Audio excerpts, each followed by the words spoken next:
The Chicago Cubs have come back to force a Game 5 in Milwaukee. We talk about all of it right now.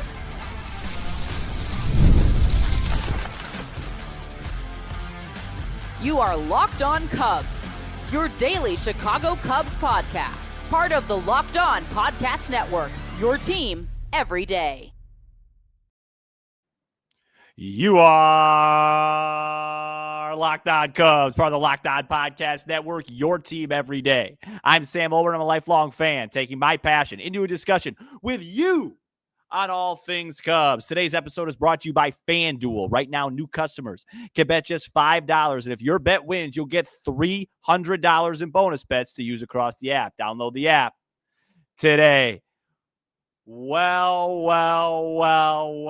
how different 48 hours can make everything feel.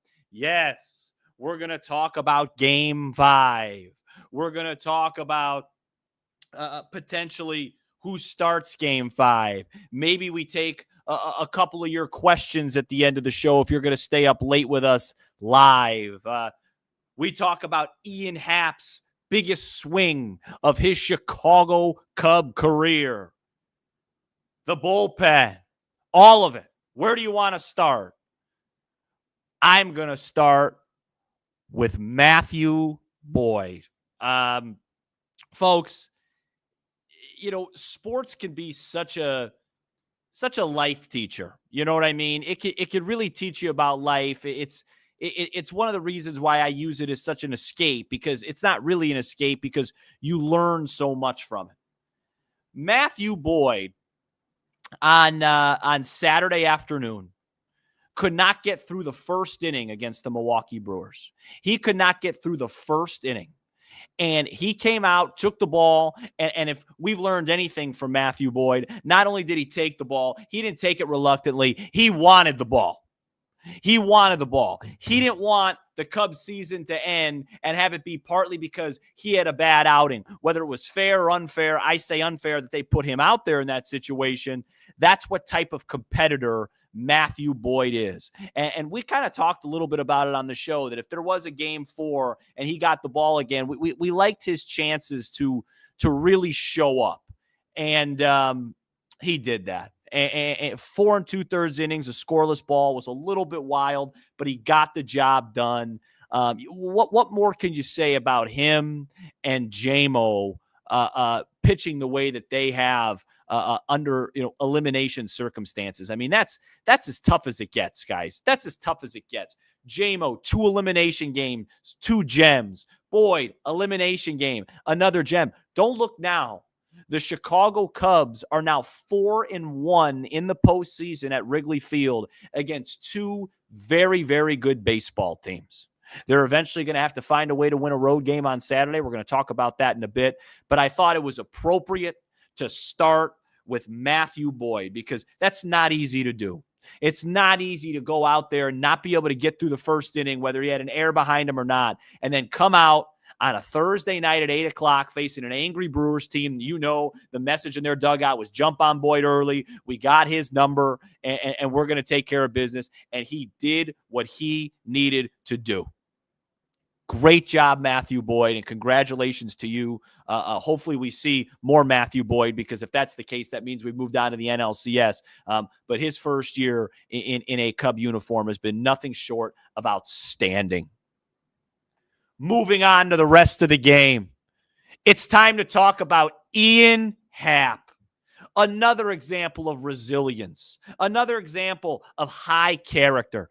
Ian Happ has had a miserable postseason so far. His 1 home run that he hit in Milwaukee was completely meaningless. And there's plenty of people, me included, that get on Ian Happ because sometimes it just feels like his production is quiet. It doesn't feel like it's loud. It doesn't feel like he gets a ton of big hits even when he's producing. And it's frustrating when he goes into those lulls for months at a time. Well, Ian Happ tonight, Thursday night, in the bottom of the first, off Freddie Peralta, who I believe he's now 4 for 36 off of, but 3 of those balls are home runs, hit the biggest home run of his Chicago Cubs career. If you think that's exaggeration, please tell me a bigger one. Tell me a bigger hit that Ian Happ has hit. Absolutely outstanding. That hit, I was so happy for him. That was such a big moment. Ian is kind of looked at as the de facto captain on this team because, he's been here the longest, but he hasn't really had those type of moments. That right there was a captain type moment. That was a no doubt home run. The wind was helping a little bit to left. It wasn't doing anything to right, and he put that 3/4 of the way up the bleachers. What a job by Ian Happ. As far as the rest of the game goes, Cubs led 3-0. Boyd did his job. I thought a huge key moment in this game. Credit to Craig Counsell. He faces Yelich, gets a huge strikeout there in the 5th. 2nd and 3rd, 2 outs. Cubs up 3-0. You feel like you get out of that inning, you're feeling great. You give up a base hit, you feel like it's going to be another dogfight. Get the ginger ale out, get the Tums out. Daniel Palencia comes on. Another example of resilience. Another example of fighting back. Palencia gives up the 3-run home run in game 2, which looked like maybe the exclamation point on the series. No, Palencia comes in, faces the same guy, executes perfectly, up and in fastball, gets an easy pop out. Boom. Right there, the key moment of the game. Matt Shaw adds on with an RBI single. Beautiful. Nice piece of hitting. His first 2 hits of the playoffs. And then the big swing came. And when I say the big swing, I don't mean in terms of the game, but in terms of starting to get your eyes going, well, maybe they can go up to Wisconsin and win a game 5. Because Kyle Tucker hit a absolute rocket to left center field. I thought it was his best swing at Wrigley all year. No doubter, opposite way, left center. I think it was about, 107 or something off the bat. That's kind of what we've been looking for. And the key part about this series, we talked about it against San Diego. The longer the Cubs hang around, the longer it gives an opportunity for a player like Kyle Tucker to get really hot. And if he gets really hot, all bets are off. All bets are off as far as how far this team could go. The ceiling becomes the roof if Kyle Tucker can get really, really hot. So huge swings of the bat from Tucker. Michael Busch, by the way, added another home run late. I was starting to prep for the show when that happened, so I didn't get a chance to give him his credit. I'm looking at the chat right now. If there's anything leaked about who's going to start, let me know. I know you guys have tons of questions. Yes, we're going to run through if there's a chance that Cade could pitch. I believe with the IL rules, he would be eligible to come out game 5. We'll talk about that. If it's not Cade, who it'll be. But if something leaks out, I don't have any access right now. I'm relying on you in the chat, all 1,253 of you at 11:23 Central Time to let me know what's going on. Excuse me. Somebody just said start Ben Brown, and it made me cough. I don't want that to happen. But Tucker, Busch, what a postseason, by the way, for Michael Busch, his first postseason. I mean, it is this guy just looks really comfortable, and he's hitting home runs to right field, like I said, at Wrigley with the wind blowing in. I mean, it's no joke. It's no joke. They're getting hot at the right time. Yesterday felt more of a survival. Today felt more of an exclamation point, like, hey, we're right there with these guys. And Matt and I did a show about the gap between the Cubs and Brewers. And, we talked about, 2 games could change things really, really fast. And now that gap seems really small. And we're going to find out about that gap on Saturday, whatever time it is, hopefully in the evening. But more on this game, more on game 5, plenty more to come. Maybe even some chats from you guys later on a really special night for the Chicago Cubs. We talk more about it coming up next. This episode is brought to you by FanDuel. The NFL season is here, and FanDuel is an offer you don't want to miss. Right now, new customers can bet just $5 and get $300 in bonus bets if you win.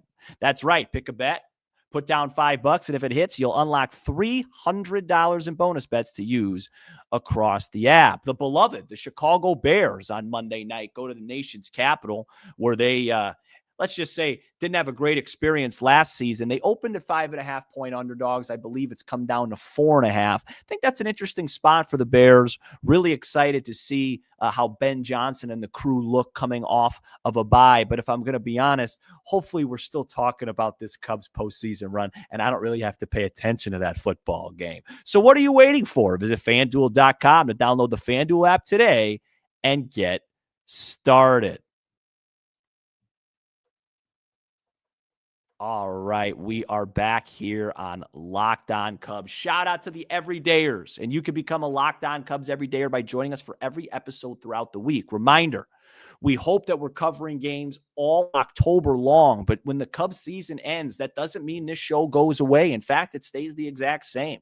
We'll be doing shows every day after the season ends, talking about, a bunch of stuff. It's fun. Come hang out with us. We have a really good time. And hopefully that first offseason show is like in early November. But more on this game. Let's just talk about the bullpen again. This group of guys and how steady they've been really the second half of the season. But then, this postseason. I mean, outside of the Palencia issue against Churio, these guys, it's been the same group of guys. It's been, Palencia, Pomerantz, little bit of Thielbar, Keller, and Kittredge. And those guys have all been really, really steady. If I had to be honest with you and tell you if there's one guy that looks a little bit wobbly that I'm slightly concerned about, it's actually Brad Keller. Who's been the best reliever on the Cubs all season long. I just think he looks a little bit fatigued. His velocity is down. His control's down. He was able to get out of that eighth inning after a leadoff walk and then falling behind 3-0 to, I think it was Churio. And he got the double play ball, but that'd be the one guy in Milwaukee I'd be a little bit concerned about. You have to use him. But, I think that I'm a little bit concerned with him.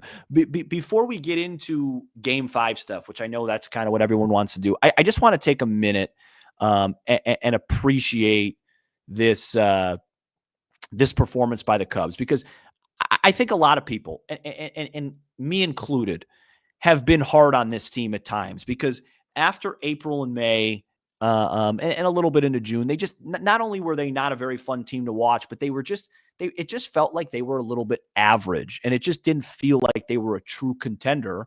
And when that started to happen, those last, basically June, July, August, September, particularly June, July, and August, the Brewers just passed them by, right? The Brewers just passed them by. And it just felt like they were kind of just going through the motions. The one thing that they've done a really steady, good job, though, of this year, even in the hard times, is they have the best record in baseball after a loss. And they do have a resiliency to them. They do. They showed it a lot during the year. There were times, I remember, especially right around August, there were times I was starting to get the text. I was starting to get are they going to even make the playoffs?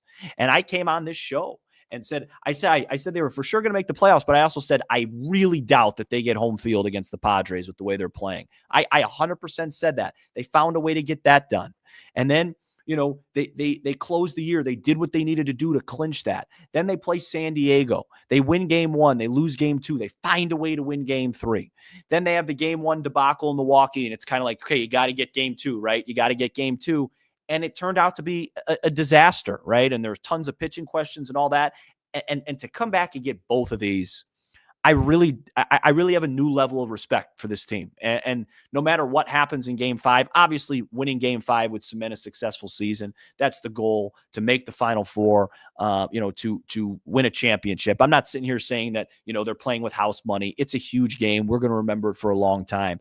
But I'm just saying, I won't forget that this team was able to do that, because, and I know a lot of people will roll their eyes because baseball people don't believe in this stuff. Well, I do believe in it.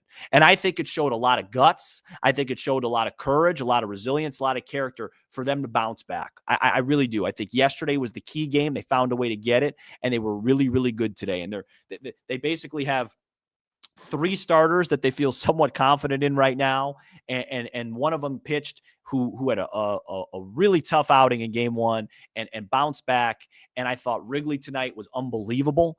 I thought the 808 start actually benefited them. It just gave us more time to get riled up and get going. It just felt like I was really – people were asking me all day how I felt about the game, and I didn't really know where to lean. I have a lot of respect for Peralta. And then once the game started in the atmosphere, it just felt like a Cubs game. It just felt like a game the Cubs were going to win. The crowd was tremendous. The atmosphere was tremendous. And I give these guys a lot of credit. This team, we've talked about it. If it ended in a weird way, if it ended today, basically, it would be a team with a complicated legacy, like 92 wins, great. But like, what is the identity of this team? We keep trying to find that out. And the identity of this team might just be being really good when their backs are against the wall and finding a way to fight. They proved it when they took 3 of 5 against Milwaukee in August, when it felt like their season was starting to become cooked. And they proved it again here tonight, and they did it against the Padres. And I'm really excited about Saturday, and I'm really proud of them. And it's an accomplishment to get to a game 5. Just want to do one more thing before we get to some game 5 preview stuff and maybe some comments from you guys if you have any questions. I thought Craig managed a really, really good ball game. If this series doesn't go our way, there's going to be questions all off season, right? Couldn't you just go Ray game 1, Matty game 2, then show it back at home? Would that have been better? And, would that have made more sense? And, did that cost you a game? Because if you lose a game that you should have won in a 5-game series, you're probably going to lose the series. But, you can't really do anything about that now, and I thought Counsell pushed the right buttons today. I thought he got out Boyd at the exact right time, brought back Palencia when he needed to. The only thing I would say, I was kind of like, maybe with a 5-run lead, let's go to Kittredge first and see if we could avoid going Keller, like go Kittredge Thielbar, because I thought Keller might have needed a day, but I thought Counsell did a really good job today as well. And I'm not just saying that because they won. And then the other part, I talked about my keys to the game before on Twitter. The Cubs made plays today defensively, and the Brewers are a little shaky defensively. And all the pressure now moves to them. All of it. Not even all of it. All of it is on Milwaukee now. They're the 97-win team. They could sit there and play underdog all they want. They could say, well, we're the underdog. We're the small market. No, you've been the better team all year. You had the 2-0 lead, and now everything is on the line for them. I'm not saying the Cubs have nothing to lose. Of course, it's a huge game, but let them feel the pressure. This is the first time in a long time that this team, the Milwaukee Brewers, have had to play with real game pressure. Put the pressure on early. Let's see what happens. Let's talk about all of it. Game 5, all the marbles, Cubs, Brewers in Milwaukee, NLDS. We talk about it coming up next. Today's episode is brought to you by Rougiette. Guys, you've probably heard of Viagra or Cialis, but maybe you've even tried them. But if you're looking for something beyond the usual pill, it's time to meet Rougiette Go Long. That's exactly where Rougiette Go Long comes in. This isn't just another ED pill. It's a total game changer for confidence. Go Long combines 2 doctor-trusted medications and 1 dual-action formula so you can get hard and go the distance. The effects can last up to 36 hours. That's confidence all day, all night, and even into the next day. The process is simple. Connect with a board-certified doctor 100% online. And if prescribed, your treatment ships discreetly right next to your door. If prescribed, your treatment ships discreetly right to your door. Ready to level up your confidence in the bedroom? Head to Rougiette.com, Rugiet.com, and use promo code LOCKEDONMLB for 15% off your first order. That's Rougiet.com, promo code LOCKEDONMLB. Make sure to use our code so they know we sent you for Rougiette. We are back here on Locked On Cubs. Make sure you are subscribed to Locked On Cubs. That way you don't miss any of the great content we've got for you. That includes the Cubs postcast with Joe George live after the final out of every game. How many more of those do we got from Joe George? Do we have 1 more, 6 more, 8 more. He's done a great job all season long. All right, let's talk about it. Game 5, Cubs, Brewers.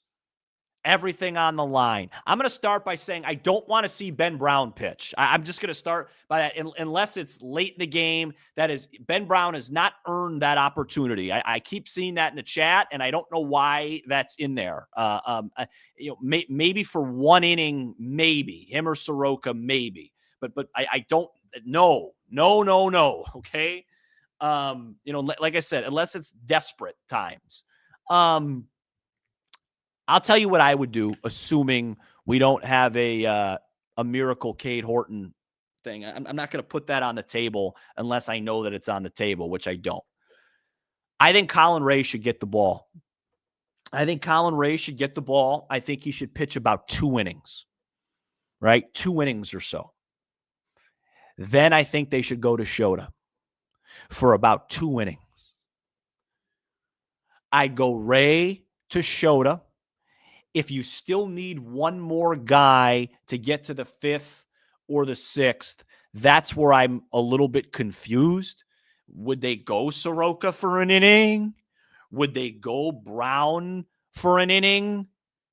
I don't know. But I'd go Ray for 2, Shota for 2, maybe 3, whatever. Shota, Ray 3, Shota 2. Is JMO available to pitch an inning or 2? He threw on Wednesday. No. Thursday, Friday. Yeah, Thursday, Friday. You can't pitch him on 2 days rest. No. JMO, I don't think JMO will be available. He threw Wednesday, so there's 2 days in between. I would go Ray to Shota, and then if you need 1 more in between, that's the one I don't know. Maybe you piece that in together. But then you have a day off. Why can't you go? And by the way, Kittredge didn't pitch today. You go right back to Palencia. You go right back to Pomerantz. You go right back to Thielbar. You go right back to Kittredge. And you go right back to Keller.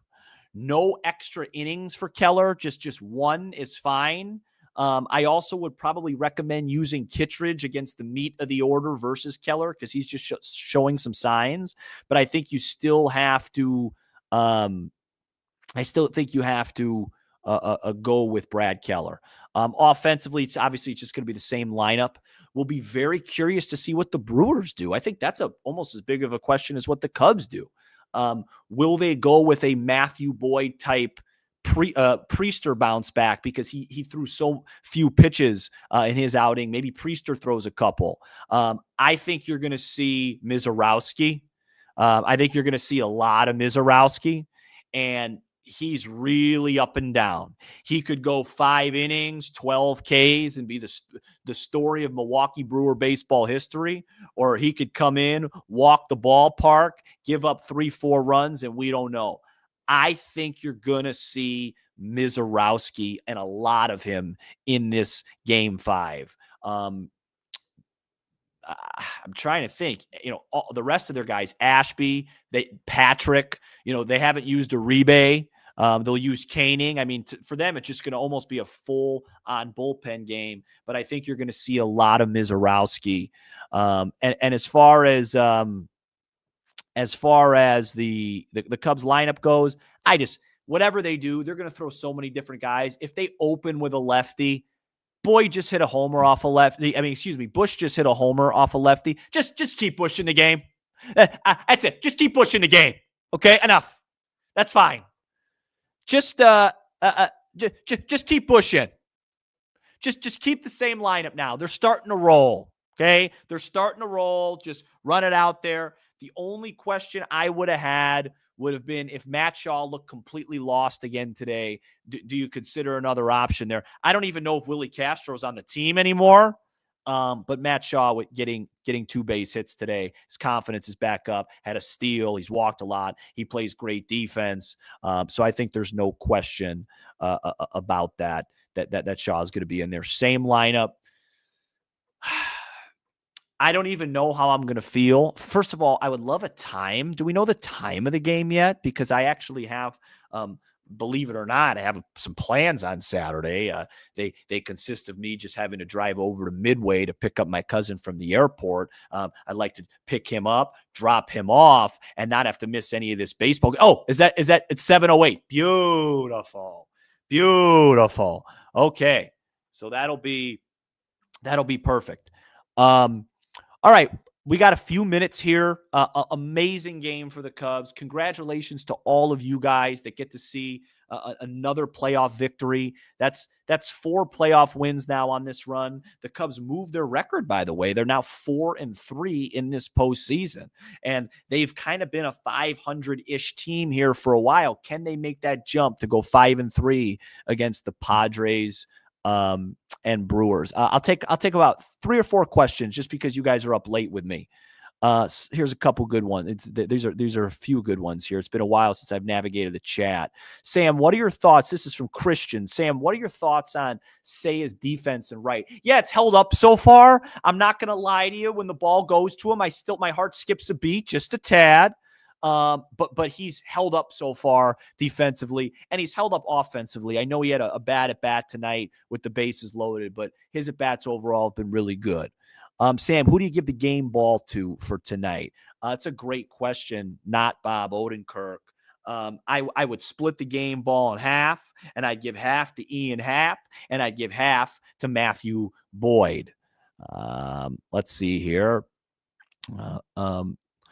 Nicholas Campbell says, what do you think of all the one-sided ump calls for the Brewers? I don't know. Not a lot. I thought the Kelly ball was a homer. I'm overdue. I got to go to the eye doctor. I thought I saw the ball graze the foul pole, which I thought's a home run. But like I said, I need to get an exam. Sam, do you think Boyd bouncing back tonight makes Craig more likely to give Shota the same chance on Saturday? It's a fantastic question. I think Shota's going to pitch on Saturday. I don't know if he's going to start. I think he's going to have a real short leash, but I think he's going to pitch. I think they're going to try and get him a pocket against guys that they're not worried about home runs, like the Joey Ortizes of the world, the Blake Perkins of the world, maybe the Durbins of the world. I think he's going to get an opportunity. And yeah, I do think he's going to get a chance to bounce back. And I think he will. How do you like that? I think he will. Not in the way that Boyd did, because he's not going to pitch that long, but I don't think Shota's going to be the problem on Saturday. Devin, I got 2 more. Devin, how many runs do the Cubs need to score to beat the Brewers Saturday? Another great question.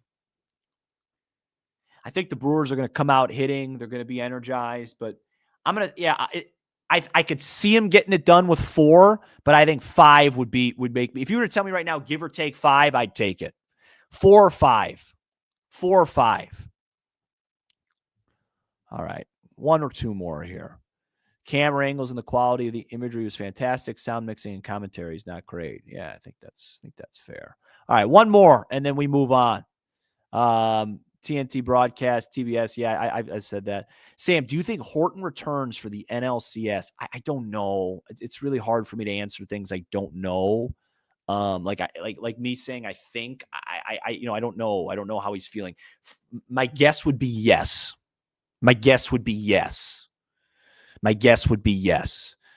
Aaron said, do you think they'll have the Miz start against the Cubs? I don't know if they'll start Mizorowski, but I think he's going to be featured prominently in that game and might decide it one way or another. But guys, let me give you a piece of advice. You guys do what you want to do. Enjoy this one.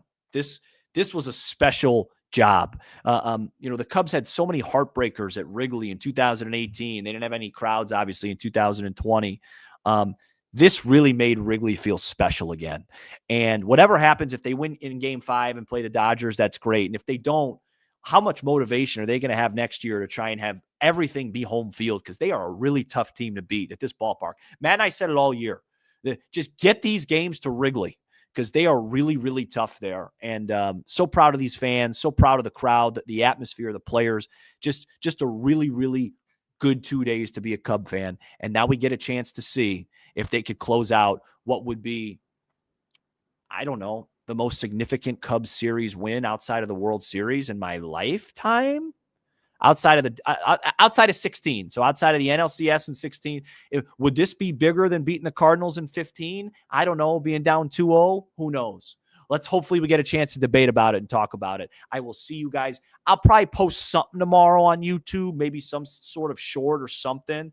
And then I will see you guys, I'm sure, with Matt on Saturday night for the biggest game that I've ever covered. And who knows, maybe the biggest game I will ever cover. You don't know. It's going to be electric. This is Locked On Cubs, part of the Locked On Podcast Network, your team every day. For your second listen, check out the all-new Locked On MLB Game Night. Every game, every night, all season long. Get local analysis on a national scale. Find MLB Game Night on the Locked On MLB channel on YouTube or wherever you listen to your podcast. Have fun with it on Saturday. Nothing to lose. Play with that atmosphere. Go for it. They're not the underdog. You were down 2-0. Put the pressure on them, and let's make some history and change this narrative. Have a beautiful evening.